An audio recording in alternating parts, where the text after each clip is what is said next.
Hello friends, history में सपना में आप सभी का स्वागत है। आज हमारा ये तीसरा चैप्टर है, चौथा टॉपिक है। आज हम यहाँ से शुंग और कण्व राजवंश से स्टार्ट करेंगे।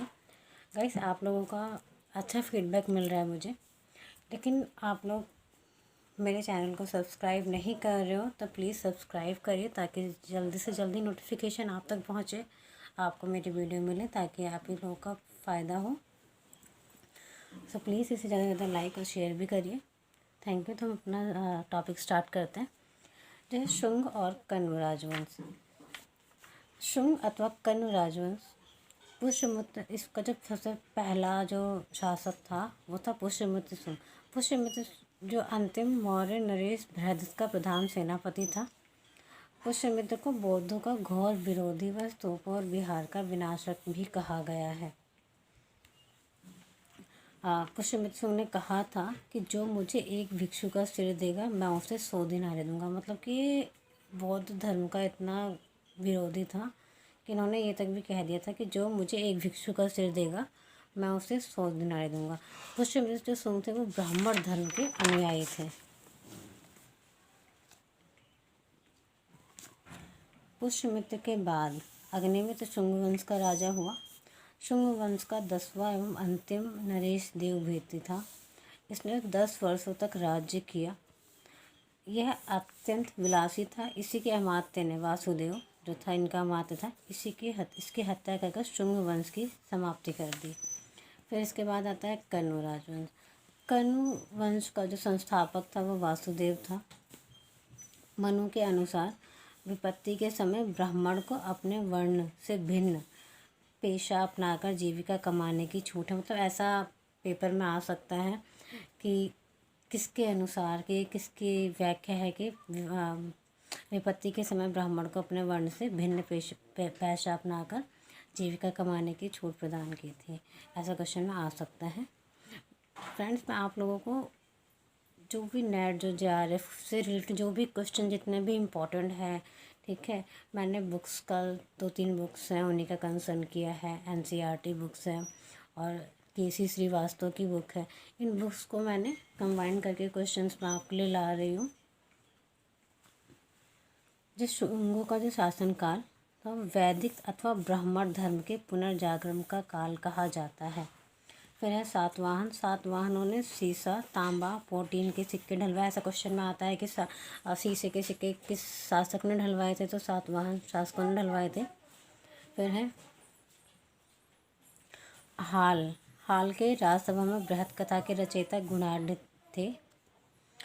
गौतमीपुत्र सातकर्णी, क्लियर वे में दिख रहा है आप लोगों को, सॉरी।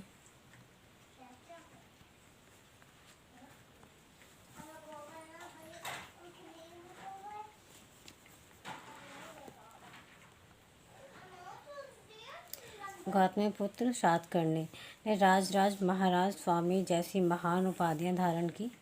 इसके कुछ सिक्कों पर 2 पतवारों वाले जहाज का चित्र बना हुआ है। ऐसा क्वेश्चन में आ चुका है कि किसके सिक्कों पर 2 पतवार वाले जहाज का चित्र अंकन है, तो गौतमीपुत्र सातकर्णी के सिक्कों पर।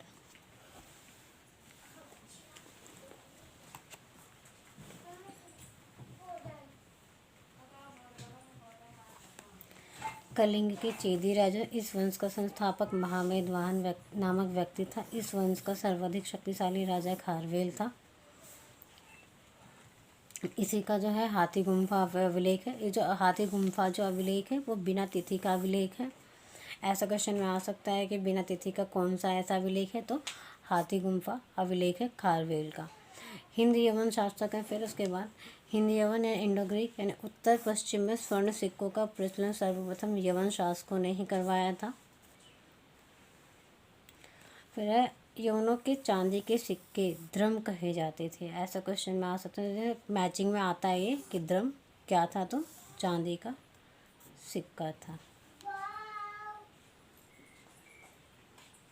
फिर तक्षशिला के प्रारंभिक शक शासकों में मेउस का नाम सर्वप्रथम आता है।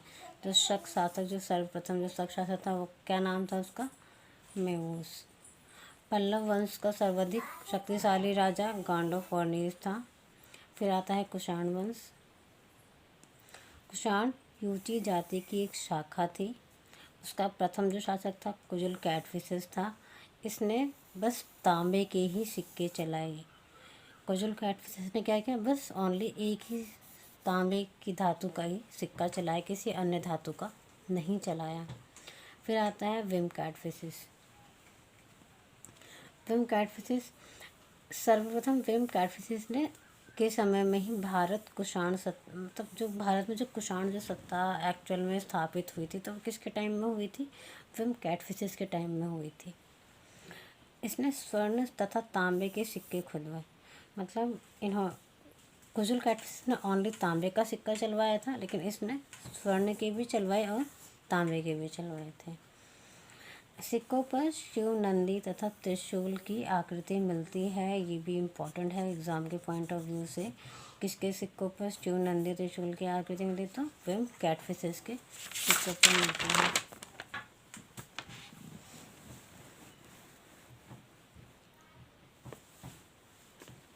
इसके लेखों में देवपुत्र की उपाधि मिलती है। मतलब कनिष्क की जो उपाधि है वो क्या है, देवपुत्र। कनिष्क की राजधानी पुरुषपुर या पेशावर में थी। इसने शक संवत 78 ईस्वी आरंभ किया था।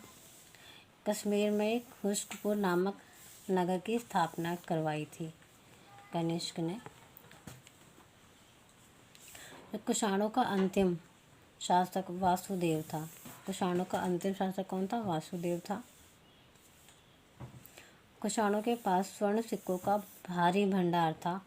विम कैटफिसेस ने सिक्के स्टार्ट करवा दिए थे, लेकिन जो सोने के जो भारी मात्रा में जो सोने के सिक्के मतलब चले हैं, वो कनिष्क के टाइम पर ही चले हैं। इसी के टाइम पर सोने के जो सिक्के थे, सोने के सिक्के भारी मात्रा में जो चले वो कनिष्क के टाइम पीरियड में ही चले हैं। अश्वघोष घोष जो था वो कनिष्क के राजकवि थे। इनकी जो रचना है वो बुद्धचरित, सौंदरानंद और शारिपुत्र प्रकरण है।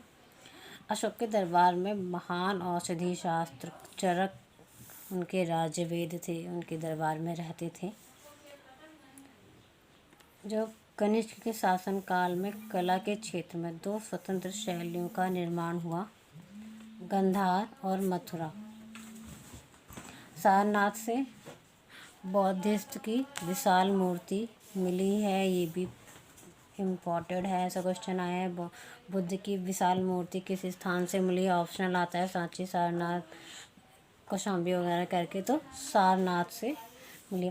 फ्रेंड्स, आज के इस वीडियो में इतना ही। मैं बाकी के टॉपिक नेक्स्ट वीडियो में आप लोगों के लिए लाऊंगी।